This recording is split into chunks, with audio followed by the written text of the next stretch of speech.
Hello, my name is Matt Bird, and welcome to the PublishU Podcast, where we feature the real life stories of authors from around the world. Today, I'm joined by Sammy Awad from Bethlehem, who has written a book, The Sacred Awakening. Sammy, so good to see you. How are you doing? Very good. Very excited to be with Yeah. you. Oh, Thank it's you. great. I Yeah, remember when I first met you. I think it was when I first met you. You were at a conference, and um, you were in as a Christian Palestinian. You were introduced by a Jewish rabbi. Do you remember that? I do. I do remember very well. Yes. And as it was mentioned who you were and who he was, and you stood at the front of the podium, and people were wondering what's going to happen. Do you know what I mean? And I never forget the words. Um, and he said, "I'd like to introduce you to my enemy and my friend." Yes. And those words stuck with me. Now, obviously, this is a very sensitive moment in history, isn't it? And sobering moment in history. But tell us about who you are, what your heritage is, where you're geographically located. Tell us about you. Yeah. So I am a Palestinian and I'm very proud to be a Palestinian. I also come from a Christian heritage. On record, actually, our family goes back 800 years of being a Christian family in the Holy Land. And so that means we have had many, many experiences of many, many generations being in that land. I'm also a son of a family that has always been committed to peace work and nonviolence. It started out with my grandmother, who lost her husband in the 1948 war. He was shot and killed. And during that same time, her and her seven children became refugees, where they lost everything. And my grandmother was a woman who always insisted that as a family, we will never take revenge, never retaliate for what happened to us as a family. Nothing will come back if we become violent.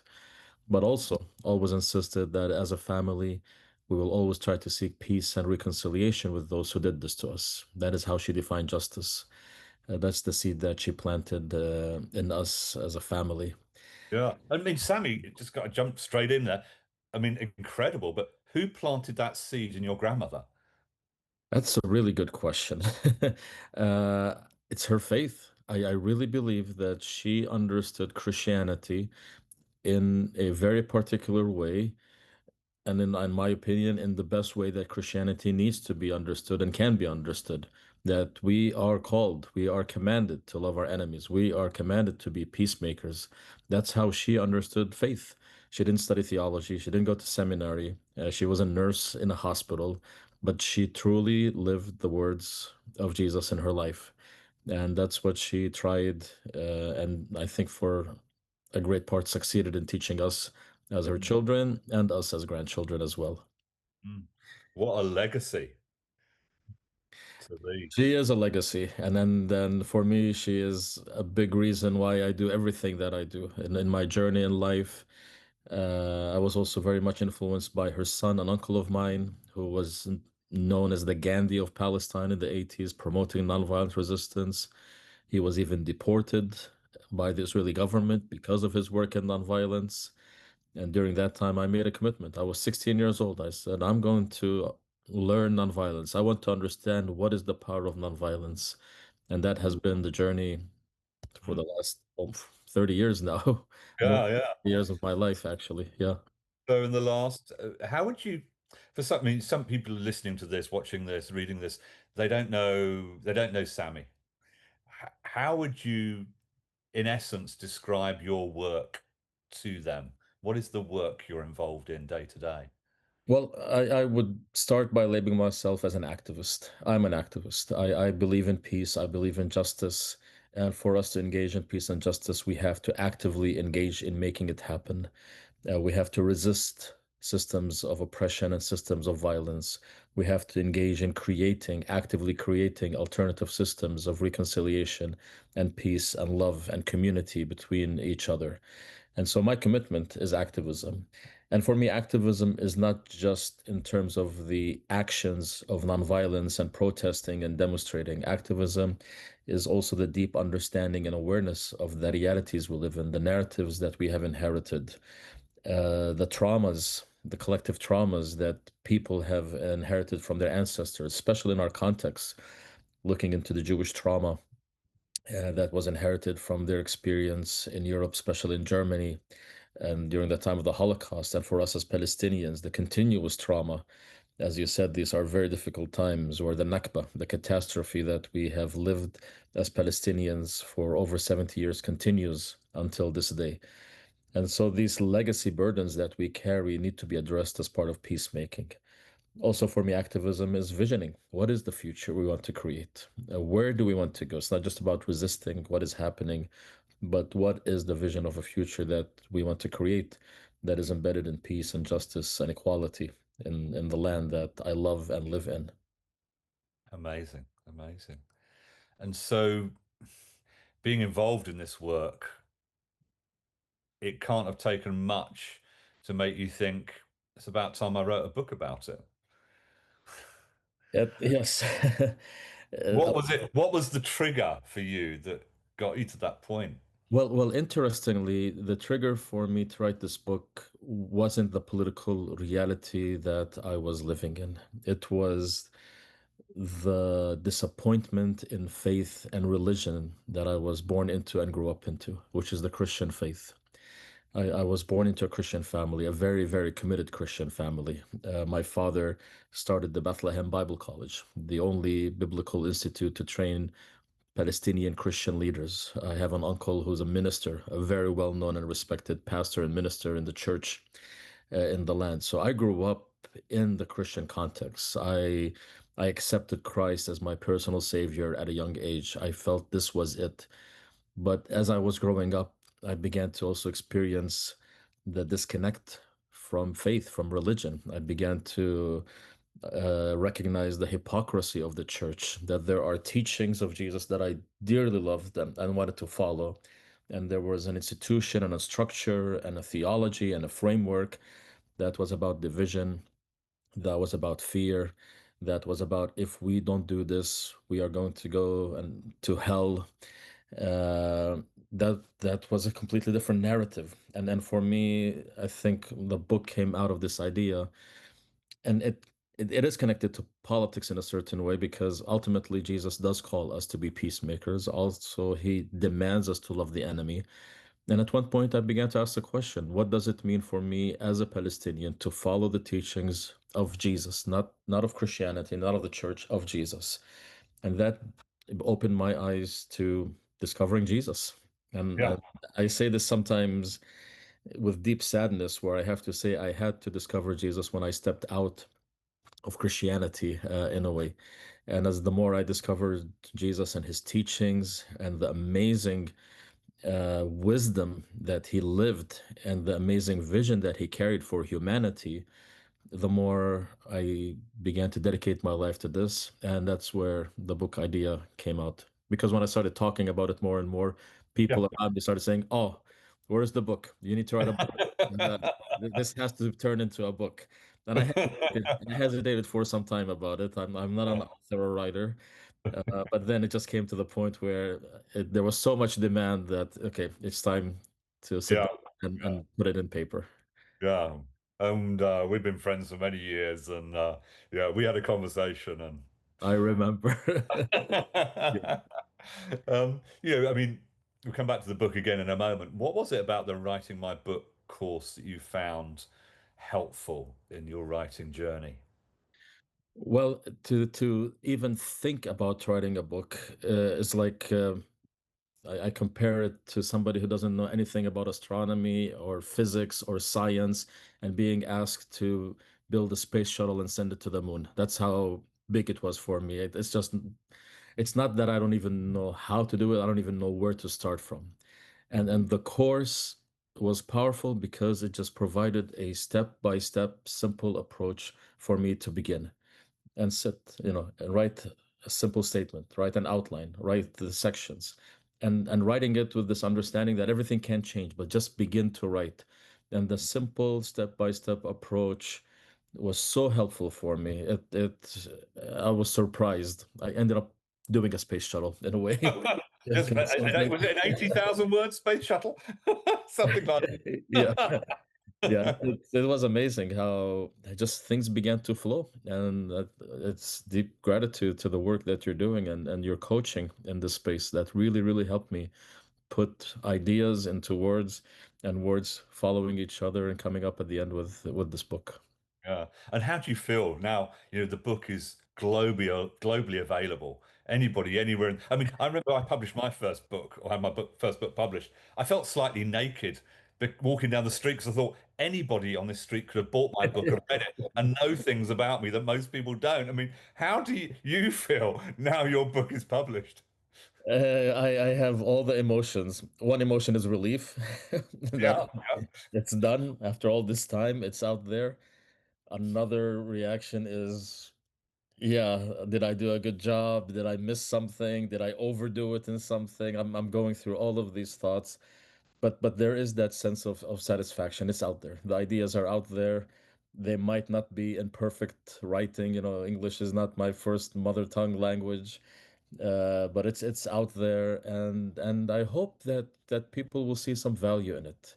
I know it's going to be triggering to many, many people. Many Christians are going to be triggered by this, and I invite this feeling of unsettledness that might arise in people. My aim in this book is for people to really get to know Jesus beyond the Savior complex, beyond the person who just died for our salvation, that there is something deep and profound about how he lived and how he asked us to live. And, mm, and this is what we are called to. And yeah, for me, it goes beyond religion, beyond denominations, beyond Christian. It's yeah. it is a book that I hope can resonate with people of all religions or all faiths or spiritual practices or none of this at all. Yeah. There is something that they might see in it and learn from it. Mm. And so, what would I mean, share with us perhaps just one of the gems of wisdom from your book? I mean, it's full of them, but just give us a little taster. Well, one thing that I discovered as I was reading Jesus, as I said, independent of doctrine and dogma of the church, were the Beatitudes. The Beatitudes are famous. They're well known within the Christian community. They are sort of the bumper stickers that people put Yeah. on the refrigerator magnets or on calendars or even on bumper stickers on their cars. And one of the things that I discovered that the book really engages in a deep way is to understand the Beatitudes, that they are not blessings for a certain group of people that are experiencing a certain thing like poverty or mourning or meekness, and what the gift will be. The Beatitudes are an invitation for us to engage in becoming Christ-like, which I refer to, and many people understand this term, Christ consciousness. How do we develop Christ consciousness within us so that through that we could manifest kingdom consciousness, which is what Jesus calls us to manifest in our lives as we live on this earth. Yeah. And so people will explore the journey of becoming Christ-like through the reading of this book. Mm. And so, what does it mean to be Christ-like for you, Sammy? I mean, for people who are listening to this who may not be religious people, or understand all the words, I mean, how would you describe that? I would invite people who are listening to this, if they just even close their eye for a moment and just imagine the world, what it could look like, what peace looks like, what community looks like, what connecting in trust and respect with each other looks like. And this for me is Christ-like. This is what Christ is calling us. It's how do we become agents of transformation in our communities? How do we address the things within us that are embedded in fear and separation and duality and hierarchy and patriarchy? And again, this is for everybody, and come to an understanding of love and care and compassion and nonviolence and community building in our life. And so, yes, the term might seem religion, but I think it is the term because it's what Jesus was teaching in a way, but it is something that we could all live in our life, bring compassion, love, and care into our societies instead of hatred, fear, war, and division. This is what Jesus for me was all about. And the title of your book, The Sacred Awakening, this is the heart of what you mean. by a Yep. sacred awakening. Exactly. Yeah. A The same world, a awakening. world without war, a world without hatred, a world without prejudice, a world without hierarchy. This is what I believe the whole message of Jesus was about. And this is the invitation of this book. Mm. Wow. Wow. It's pretty profound, isn't it? It is, it is, and I look forward to seeing the responses. They're probably starting to come Yeah. now in many ways, but I look forward to sharing and talking about this more and being engaged in the discussion. I think ultimately we as humanity need to begin turning towards peace, towards justice, towards equality. I live in Palestine now, where we are experiencing a genocide to our people, and I keep asking the question, why? Why does humanity need to keep repeating violence and war and thinking that every time it's going to be the last one, and then we do it again and again and again, this repetition? And so, a big part of what I talk about in the book is the understanding between the prevailing consciousness that we live in and what Jesus calls us to, which is here referred to as kingdom consciousness, or we could call it our higher consciousness or our higher self as humanity, which, as I said, we could all imagine. We could all imagine that. And so, how do we step out from this into that? The transformation, the healing journey that we are introduced to. I want to live in the Holy Land. I want to live where Jews, Christians, and Muslims, and whatever people identify themselves, are able to live in real peace and justice, to make the Holy Land actually become a model for the world. And so for me, this book is not just a theory. It's practical steps that I'm learning as well. I think one of the things that I've learned about writing this book is actually I'm writing it for me before I write it for anybody else. Wow. And Wow. it is a call for me to Amazing. practice it as well. Yeah. And one last question, if I may, Sammy. We started off by talking about your grandmother. Um, what's her name? My grandmother's name is Huda. Huda. HUDA. I refer to her in the book as Tata Huda, Grandma Huda in Arabic. She's in the book as well. Thank God for her, because she planted this seed in you. And look at the legacy. So, congratulations, Sammy. It's been amazing to have this conversation with you. Thank you. And thank you all for listening to the PublishU podcast, exploring the real life stories of authors from around the world. If you're interested in writing a book and becoming an author like Sammy, please do visit our website, www.publish, the letter u.com, publishu.com. And if you enjoyed this broadcast, make sure you subscribe for more. And thank you all for joining us, and goodbye for now.